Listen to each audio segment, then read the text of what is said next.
Hey, thanks for listening to our podcast. If you want to listen live in the central Indiana area, you can hear us on 93.5 FM and 107.5 FM.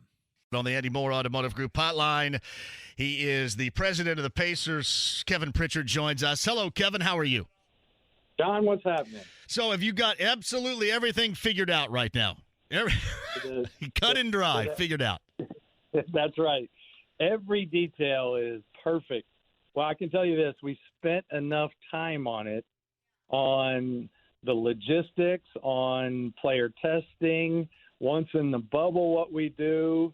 I mean, they have done a phenomenal job. Like down in the bubble down in Disney, we have our own app, and that app has restaurants, and you can order food into the rooms. We get some access to, some cool stuff. They've done a heck of a job of kind of looking at it in totality, where we go down there for 3 hours a day. We're doing basketball. With all the rest of the time, players can do a lot of different things. They can work on their social unrest issues. They can play golf. They can do a lot of things. They're doing a great job of trying to make this an incredible experience for all of us. Kevin, that being said, going in the bubble for 7-8 weeks minimum is not the greatest thing in the world, too. Yeah, no, and that's what I want to talk about, too. We'll get into, hopefully, some specifics in a moment, but how hard, I don't want to call it a sell, but how much of a presentation did it take to most of your team to get their minds at ease about this process moving forward? As you mentioned, it's just such an undertaking, but how much of a presentation, and then how have your players responded since that point in time? Well, I would say the first couple weeks when they were talking about doing this, the first week, there was a lot of trepidation. Players didn't understand how it's going to work, how they were going to go in and still be safe, whether they were going to go in, whether they weren't going to go in. But what happened is we over-communicated with the players. We did Zoom calls, and then we did more Zoom calls, and then we had individual conversations, and then a league had. And so I think that put every question that we could come up with, we had our players come up with. We got the answers from the league, and sometimes those questions, precipitated in getting a better answer too. I think we had a hand in a few of the protocols, and I think the whole league just kind of got together. Normally, JMV, we're trying to kill each other. Like, we do everything we can to beat any other team, but we came together, presidents, GMs, coaches, they had their meetings. We really just tried to figure out how we could put a good product on and help this world in some sort of way of allowing fans to get their minds off whether they have a job or don't, or, they want to, just have a little escapism and watch some good basketball and drink a beer and enjoy life a little bit again. And so I think we all had, and still do, like, we have a responsibility to that. That's something that, if we're going to be a pillar of our community, we have to do well. And so we took a lot of pride. We're taking a lot of pride. So to answer your question, the very beginning, a lot of trepidation. In the middle, a little less. And I think the pendulum now has swung, and I think the guys are getting excited because they're around here. They're around the practice facility. We won our last 8 out of 10 games. We were kind of coming together. Right. Victor was getting back to playing at a very high level, and you had Victor to Malcom and T.J. Warren and Sabonis and Miles. That we'll be okay. We're never boastful, but we don't back down from anybody either. Do you feel confident that we'll be adding Vic to the rest of that team for the Orlando venture? Well, I tell you what, there's a great plan in place. We're going to see how he does in this individual work that was voluntary. Now we go into mandatory individual works where Nate and the staff can get their real hands on them and work them out. And we put together a plan from literally day one until the end of the finals to make sure he's doing it the right way. It's ramped up. It's something that is a plan, but it's movable. We've talked about options out of it, and his trainer and Josh, our trainer, have worked incredibly hard to make sure that we've gone over every detail to be able to call some audibles if it's going better or not going as well. And the one thing I'll tell you, JMV, we will not put him in a bad position. If it's not looking well, we'll shut him down. He won't have to do it. We'll do it for him. But everything looks really good right now. We liked his conditioning. His conditioning is off the charts. The last 3 months, I don't know what he's done, but he's in top form right now. And so that gives us, a lot of optimism that he can do this. But, we don't want to put any undue pressure. Let's evaluate it on a daily, weekly, and monthly basis, because we really have 6 weeks before, we're really into the playoffs. So right. That's a long time. Usually you can get your body right, but again, we're going to play it day by day. We're going to do what's best for him. And we put a plan in place that everybody feels good about. I thought that you sounded pretty confident in your meeting with the media via Zoom a little bit earlier today. And to add on that, I was with your confidence, I was kind of curious as to I know you have so many protocols, so many guidelines, I'm sure sheets put together about how you're going to attack this from a variety of angles. But do you have one in place for Vic as far as if he does, assuming he'll participate, the playing time for him? Is there a minutes restriction going to be on him during this time down there if he does participate? I wouldn't say that. I'd say we're kind of bracketing some optimal minutes, starting out a little slower and then ramping it up over the first 8 games. But then if that goes well, I could see, him full at the playoffs. But again, I don't want to put anything into stone. I don't think that's the way you do this. People respond. The thing about it is he's in great shape. He's pushing the knee, pushing the quad. But 5-on-5 is a completely different story. And so we got to see how he reacts in 5-on-5. Kevin Pritchard, Pacers president, he's on the Andy Moore Automotive Group hotline. So about the health, and we learned about Malcom recovering from COVID last week. I'm kind of curious the relative health of your team from top to bottom outside of the category of Vic. Say that again. The health of your team, is everybody healthy as of right now as you guys go forward? Yeah, we're really healthy. Malcom looked before he got COVID and had to be quarantined. He was in prime shape. Sabonis looks really good. T.J. Warren, he picks up a basketball every day of his life. That's just what he does. And Miles has made a real commitment to come into the mandatory workouts in top shape, and he is. So I would say that we are very pleasantly surprised. Not really surprised. We know this group. They really like to play. This group likes to get out and compete. And I think that's what gives us probably the most hope that we can play well is they really enjoy playing. And, look, they're in the locker room. They're looking around the room, and they're going, holy cow, we got a full set. Let's go. And so I think they get pretty excited about going competing against other teams with a full set. Yeah, and it's understandable, too, because you've been without it for such a long time. Now, there is a player that you did not name, but apparently is on the fence. Now, I think a lot of the people has been reported who it is, but where are you with that particular player, and what will you do if that player opts out of participation in Orlando? First of all, every person going through this situation has a unique situation. Going through COVID, going through quarantine affects us all in a very unique and challenging way. And so I never, ever have said, you need to do this, or the players need to do this, or they need to do that. I've always given them every piece of information that I can get, talk about it, and then tell them at the end of the day, you have to be comfortable with your decision. And I think in the beginning, again, more trepidation.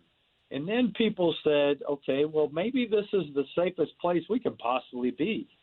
But there are a lot of challenges and a lot of sacrifices that come with going into this unique situation down in the bubble. And that is, one, you got to be away from your family. No one wants to be away from their family this long.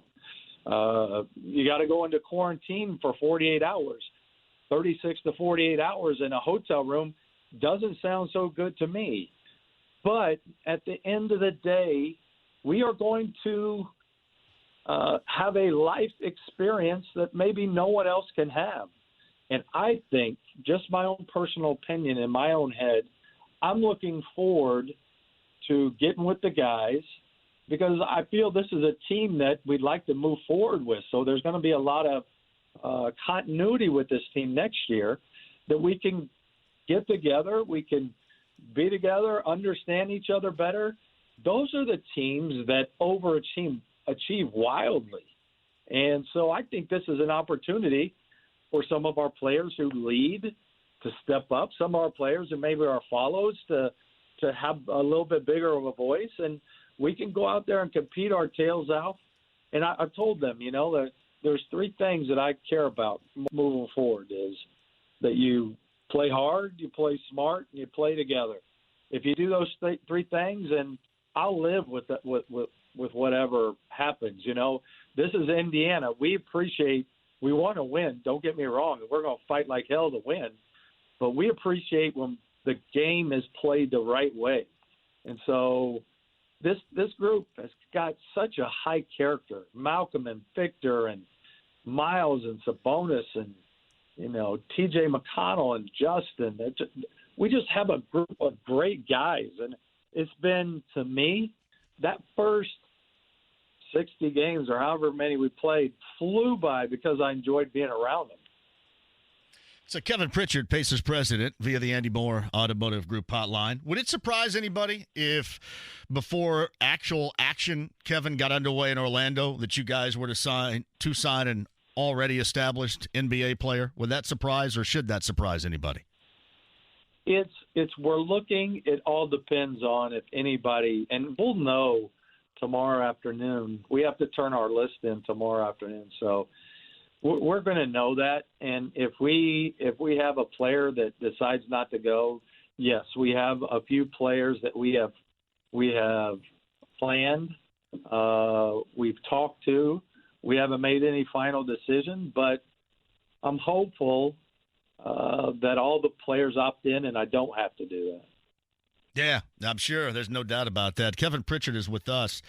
We got word that there's going to be allowed some things, the changing of jerseys. I'll just tell you right now. And you were telling an interesting story regarding input that not only you guys have received as a team, but the NBA has been utilizing the input from Malcom Brogdon as well. Can you talk a little bit about that?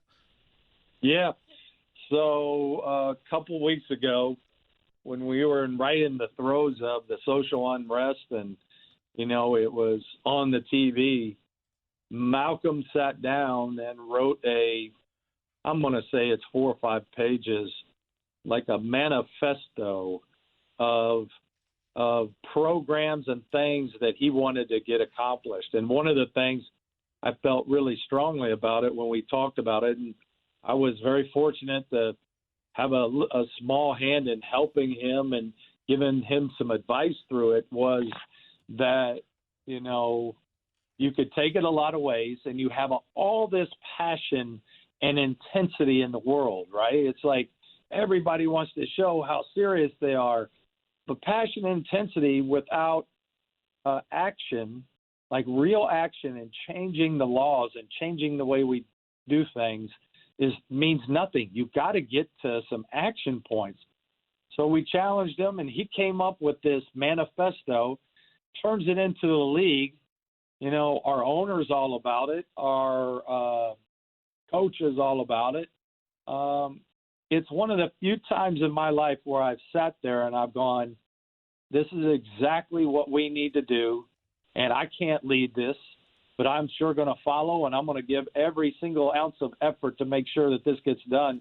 And the league has embraced it in a way like I've never seen. And I would not be surprised if most of the things get really put to the forefront down in Orlando. And in Orlando, they're going to have the best pulpit of any place in the world to do this. And so I couldn't – and the other thing is our whole team got behind it. They were like, Malcom, this is incredible. What do we need to do to help you?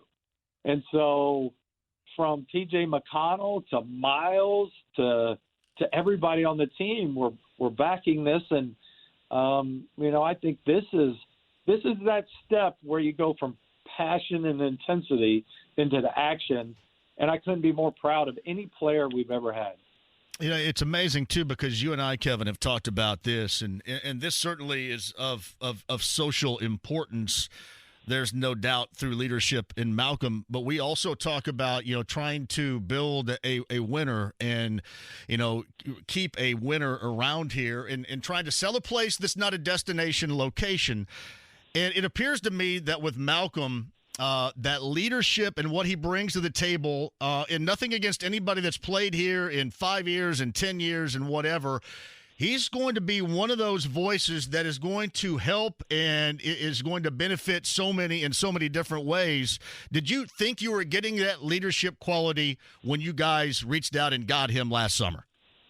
We knew he was a leader. We knew he was, his nickname for the last 10 years has been Presidente, but when you talk to Malcom, he's very quiet. He's very reserved, and he's like E.F. Hutton. You remember those old E.F. Hutton commercials? Yeah. Like, he doesn't talk a lot, but when he does, it's like the room goes immediately quiet. And, I joke. I kind of halfway joke, but I wouldn't be surprised if he has huge aspirations after basketball. I'm sure he could have just about any job in the NBA, but I think he's got a bigger sight in mind down the road. And I can tell you this, I couldn't have a better person, especially in today's day and age, that I would feel more comfortable with. Now, I know that's a long ways off and probably a lot of scuttlebutt, but he's an impressive individual, and I'm very proud that he's with us. That's for sure. Yeah, there's no doubt. And what I was bringing up too is the standpoint of basketball here, because we've talked about this so many different times in the past. The selling, and I'll get to a point that I'm trying to get to with you in just a second. But having a voice like that is so respected is even more so, I think, vital in this market. Would you agree? Totally, 100%. I think this market. One of the most unique things is they want us to win, but they also want us to be very proud of our community and dig roots in this community because as Hoosiers, we're very proud of this place. And, we're not perfect. We have our own issues, but this is a good place. It's a good place for families. And it's a great place for a guy like Malcom to step up and have a platform that this whole city, this whole county and state will get behind in a big way. And so I'm expecting big things. And he's a unique guy, and this team, they just get along. It's fun watching them. I'm hopeful. Chemistry is a weird thing, and that sometimes you think you're going to get it and it doesn't happen, and then you don't think you're going to get it and it happens immediately. It's that, esoteric, ephemeral thing out there that sometimes you get it and it's amazing and sometimes you don't. But I got a sneaky suspicion this team will find it in Orlando again. He's Kevin Pritchard, Pacers president on the Andy Moore Automotive Group hotline. One of the reasons why I brought that up is, and I'm sure this is maybe the last thing you want to speak on, so I'll be kind of vague. But last week, a former player was outspoken about his time, the end time here, and brought something that we've discussed prominently, you and I, before on here, back up. And you probably know what I'm talking about. I'm just kind of curious. When you have a former player that is prominent right now in the NBA, when he comes up with a story out of the blue once again like that, I view it as damaging. Because I know the job that you guys try to perform to sell and to bring players in this market, to embrace this market, how difficult that job in the NBA for you guys already is. Does stuff like that occurred last week make it more difficult? It hurts because we've really tried to be the last couple of years an organization that puts the team first, and Nate does a great job of that. We communicate with our players. We probably over-communicate with our players, JMV. And did we make mistakes with that player? Of course we did. I did personally. I've had calls and texts with him since then and apologized. I wish I wouldn't have said a few things. I wish I wouldn't have said gut punch. Players have the right to voice where they want to play. What I would tell you is, though, that if that player that he was talking about wanted to be here, he would have been here. Unfortunately, that player could have been under a 5-year contract 2 years in. So I don't know exactly the specifics, but if the top players want to come, I'm sure we'll find a spot. I just think about it this way. Because you've been around it for so long. I mean, all these players talk to one another, and I'm sure most of the time take advice from one another. And when stuff like that continues to occur, I mean, hell, we're 3 years down the road and it was brought back up again, and you're at a time when there's really nothing going on, where everybody can be really outspoken and overly opinionated about it. And for the job you guys are doing, you and Chad and, the organization trying to do, to form this team and to have the high-quality talent come in here, it just seems like that can be dinging or damaging when it's said like that. And that's kind of the way I felt last week, honestly, Kevin. Well, I would say this. There are 17 guys on our team, 15 and then two-way players. Where I take a lot of pride in is if you ask those guys in the last 3 years how they feel about being a Pacer and were they treated well here, I think you're going to get an unbelievable answer because we work hard before they get here to understand them. Then we communicate about what this organization is about, and then we decide and they decide whether they want to be here. And so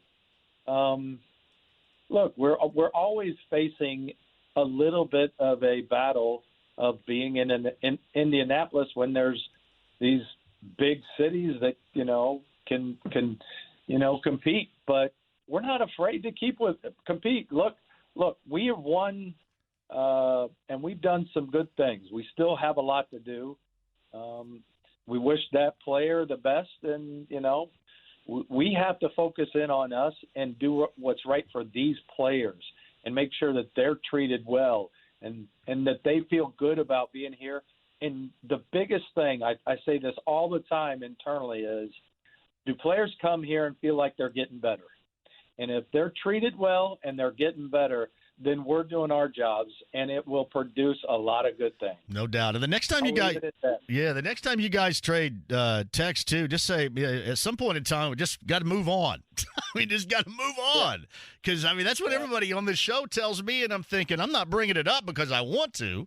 I'm bringing it up because the other side brings it up. It's Kevin Pritchard joining us. Before I let you go, I did want to double back to this. Give me an example here. Victor Oladipo is going to go into a contract year. How does this affect anything? Is he still incredibly prioritized or a priority as far as getting something done with him? But how does all of this cloud what you ultimately want to do with Vic longer term, if at all?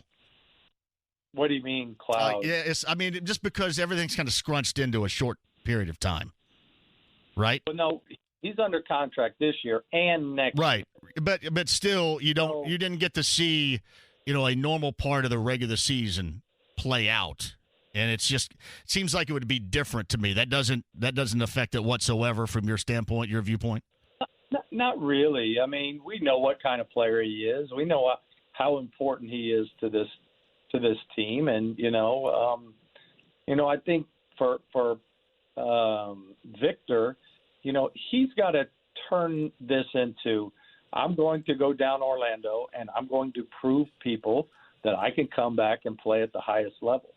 And we're going to do anything we can to help him. And if he has a setback, well, it's a setback. But that's all our mindset. We worry about things. I got enough to worry about JMV to worry about things that aren't coming up for another year and a half. So those days will come. We'll have those discussions. But right now, we have to get ready to go into this, unique bubble, play our best, make this community proud for us to go compete and do some good things, and then we'll get ready for next year. Fair enough right there. By the way, you're taking my daughter's softball coach with you. So who's that? Josh Corbeil's my daughter's softball coach. Oh, boy. That's awesome. Josh is the best trainer in the business. He is a great guy. In fact, we had a basketball game up at your facility in Westfield last night, and then had to double back down before it stormed to do a little hitting with Coach Corbeil. So that's what we're doing. Awesome. And then he's got to bug out of here with you guys and get prepared for that. I wish there is so much you want to bring up, but there's still so much of a relative unknown. This thing still is so fluid, and it seems like every day you kind of go down a different path. I can't imagine trying to deal with it, Kevin. I just can't. It's funny. During season, you're busy. I've never been busier in my life. We're going from morning till night every day, trying to figure this out, trying to get our team ready. And it runs the gamut from logistics to mental health. I mean, every day we're worried about everything and then everything in the middle. So it hasn't been the easiest time in my life, but it'll be so worth it once I see the guys out there playing, and hopefully we can get to that. And it certainly seems like it, because it's worth it. This world, this community needs to get their minds off maybe some of their daily issues and enjoy some good sports. Yeah, no question about that too. Keep everybody covered up. You don't want any like what we're seeing a little bit out west there with some sickness going through a facility, man. You don't need to see that at all. So no, we don't. We get tested every other day. We wear masks. We do we clean the buildings on a daily basis. We do everything humanly possible to keep that from happening. Yeah. Does anybody play with a mask on? Anybody participate? Has anybody done that yet? You really can't. They've tried, but it's the mask is really for the other person. So right, exactly. As long as our coaches are doing it and they do it, and they get in a little trouble if they slip a little bit, we get on them pretty good, and so we don't have any slippage now, which for us that's important. But our coaches, I mean, hat tip to them right now, because they are getting after it and having these really hard individual workouts that are going for long periods of times. And I swear our coaches in the evenings are getting more physical therapy than our players. Yeah, it's working overtime right there. Hey, tell T.J. Warren I still want to see he and Jimmy Butler go at it. I've been waiting on that for a hell of a long time now. So you're not the only one. I hope I'm not the only one. I mean, I got robbed of it back in March. I'm ready for it again. Hey, honestly, thanks for coming on here. I mean, you're always really transparent and wide open with us. And listen, I know I appreciate it. I know the listeners and Pacer fans around here truly do appreciate that, being as transparent as you have been. And thank you very much for that. Glad to do it. We'll talk to you again soon, Kevin. Be safe. You too. Kevin Pritchard on the Andy Moore Automotive Group hotline.